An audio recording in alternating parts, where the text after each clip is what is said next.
Okay, question 8.1.1. Name, giving reasons, very important. 3 angles each equal to x. So now, before you start, okay, where is an angle mentioning x? Okay, the only thing they mentioned was at the origin, like at the center, O1 equals to 2x. Okay, now we ask, what are the theorems that we can use? Like, what do you know? So the easiest one to go to is looking at, like, if I can show you, like, if you do this, okay? So the angle at the center is 2 times the angle at the circumference. So if this one is 2x, g would be x, okay?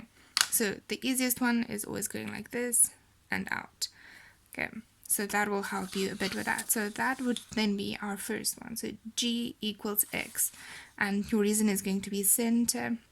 The angle at the center equals 2 times the angle at the circumference. Okay, so then after you do that, I want you to go and you mark x.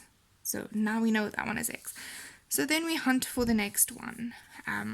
What else did they give us? They gave us that gj, that's confusing, gj is parallel to kh. And now comes a bit of our Euclidean geometry in, okay, like, this sounds familiar. Like, as soon as there's parallel lines, we can use a bit of like that. So with that, we're going to use like the fun, like, yes, if I can do it like that, the fun one. And this is going to be what? Alternate angles. So if g equals x, then h1 is also going to be equal to x. Okay, do you see the alternating angles?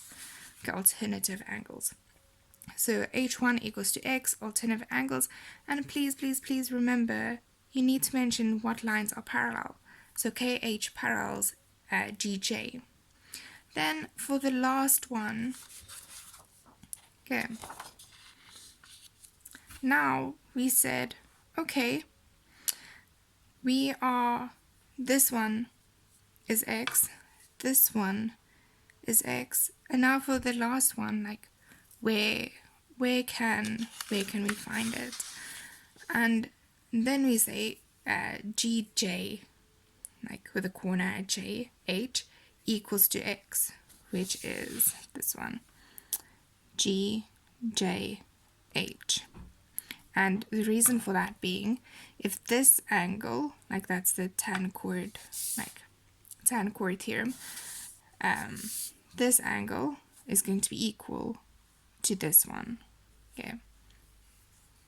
And yeah, that's going to be your 3 reasons, like your 3 angles equal to x, as well as their reasons. Okay, so now you know g is x, you know h1 is x, as well as g, the g, j, h angle is going to be x.